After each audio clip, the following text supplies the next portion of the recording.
اللہ پاک فرمائے گا میرے اس بندے کی دعاؤں والی فائل لے کر آؤ، دعاؤں والی فائل میرے سامنے رکھو۔ جب بندے کی دعاؤں کی فائل آئے گی اور بندہ دیکھے گا اور وہ دعائیں اللہ پاک نے کسی دن کے لیے ذخیرہ کر رکھی تھی، اللہ تبارک و تعالیٰ فرمائے گا میرے بندے کو کتنی ضرورت ہے؟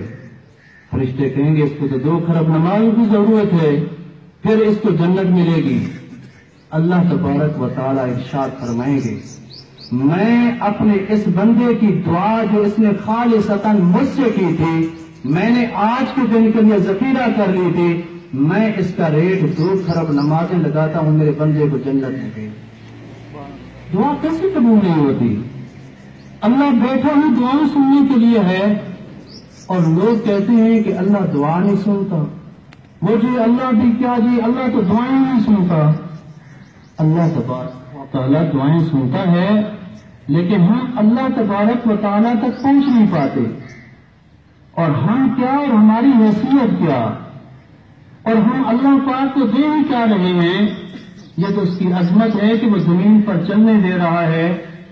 انبیاء علیہ الصلاۃ والسلام ابو الانبیاء، اللہ تبارک و تعالیٰ نے ان سے دعائیں کریں گی، 80 سال بے نیاز ہو کے بیٹھا رہا ہے۔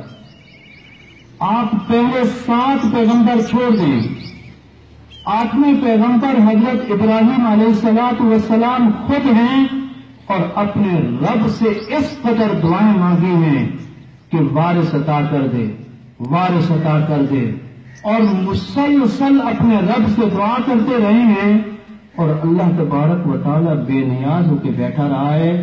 حضرت ابراہیم علیہ الصلاۃ والسلام جو 8ویں نبی خود ہیں، اللہ تبارک و تعالیٰ کا دروازہ نہیں چھوڑا، اللہ کا در، خالق کا در نہیں چھوڑا، اور ہم 2 دن دعائیں مانگتے ہیں، 3 دن دعائیں مانگتے ہیں، 1 سال دعائیں مانگتے ہیں، 2 سال دعائیں مانگتے ہیں، اگر جواب نہ ملے تو رب کو گالی دے دیتے، رب تو سنتا ہی نہیں ہے۔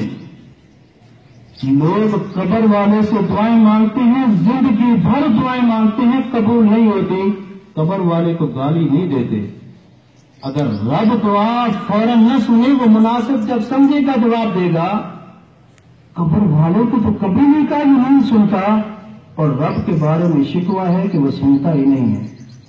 حضرت ابراہیم علیہ الصلاۃ والسلام نے مسلسل دعائیں کی ہیں، اور اللہ تبارک و تعالیٰ نے آخر میں آ کر جب بڑھاپا چھا گیا ہے، اللہ تبارک و تعالیٰ نے حضرت ابراہیم علیہ الصلاۃ والسلام کی دعا سنی ہے۔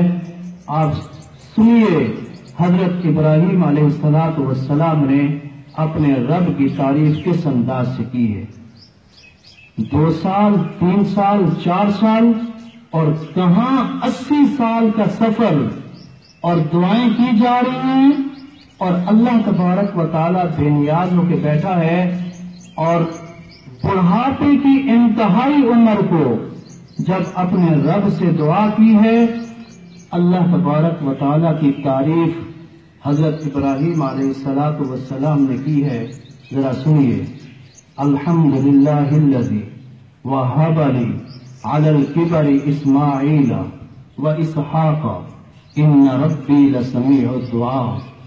الحمدللہ الذی، ساری تعریفیں اللہ کے لیے، وہب لی، جس نے مجھے عطا کی بڑھاپے کی عمر میں، وہب لی علی الکبر، بڑھاپے میں جا کر عطا کی، اسماعیل اور اسحاق مجھے دیے۔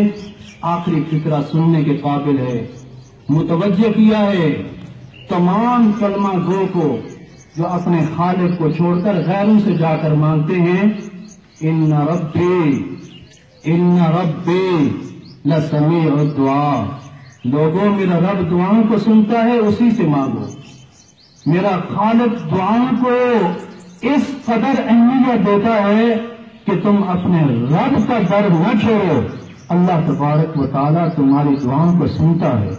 اس فکر کو میں کتنی مرتبہ پڑھوں، ان ربی لسمیع الدعاء، میرا رب تو دعاؤں کو سنتا ہے، تمہیں مانگنا نہیں آتا، تم اپنے رب سے دعائیں مانگتے نہیں ہو، اور مانگتے ہو تو دل و دماغ تمہارے کہیں اور ہوتے ہیں۔ رفقائے محترم، اللہ تبارک و تعالی نے عقیدے کے معاملے میں کوئی چھوٹ نہیں رکھی۔ عقیدہ اللہ تبارک و تعالی کے حق کے مطابق ہوگا۔ عقیدے کے معاملے میں تو کہیں پر بھی اللہ تبارک و تعالی نے ایک پوائنٹ کی بھی نرمی نہیں کی۔ فرمایا 99% میرے لیے اور 1% اگر غیر اللہ کے لیے ہے، وہ 99% منہ پر دے ماروں گا، اس کی کوئی حیثیت نہیں ہے۔ 100% چاہیے اور صرف میرے لیے چاہیے کہ میں اور مجھ سے جب تم مانگو گے پھر میں تمہیں نامراد نہیں لوٹاؤں گا۔ اور عمل کے معاملے میں اللہ تبارک و تعالی نے ہماری استطاعت کا لحاظ رکھا ہے۔ ابھی عقیدے کے معاملے میں اپنا حق مانگا ہے اور عمل کے معاملے میں ہماری رعایت رکھی ہے۔ فاتقوا اللہ ما استطعتم واسمعوا واطیعوا وانفقوا خیر لانفسکم۔ ہاں، عمل کے اندر اگر کمی ہے اور عقیدہ پختہ ہے، ہم تمہارے عمل کی کمی کو نہیں دیکھیں گے، ہم تمہیں جنت عطا کر دیں گے۔ اور عمومی طور پر دیکھا گیا ہے یہ بھکاری لوگ یہ کس طرح کی صدا لگاتے ہیں کہ دوسرے کے دل کو اپنی طرف کھینچ لیں۔ یہ کسی خاتون کی گود میں بچہ دیکھ کر اس کی گود کی سلامتی کی دعائیں دیتے ہیں، آپ نے سنا ہوگا۔ کسی نوبیاتے جوڑے کو دیکھ کر ان کی گود کی ہری ہونے کی دعائیں دیتے ہیں اور ایسی صدا لگاتے ہیں کہ سامنے والا بیٹھا ہوا اس کے دل کو نرم کر دیتے ہیں۔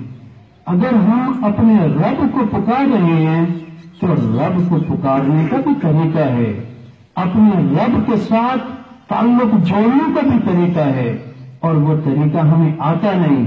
ہم اپنے خالق سے دعا کرتے نہیں اور پھر کہتے ہیں ہم نے اتنا عرصہ دعا کی ہے، رب نے سنی نہیں، تب ہم داتا کے پاس گئے ہیں۔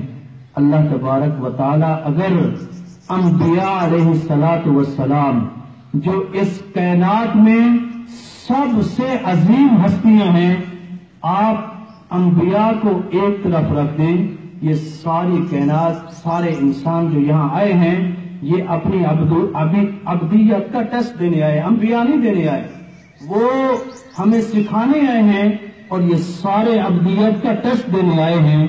اگر جو سکھانے آئے ہیں اگر ان کو 80 سال انتظار کرواتا ہے، وہ بار بار مانتے ہیں اور کبھی بھی بے نیاز ذات ہے بیٹھی رہتی ہے، تو میں اور آپ تو خالق کو دے ہی کچھ نہیں رہے، ہم تو اس کے معاملے میں انتہائی کمزور ہیں۔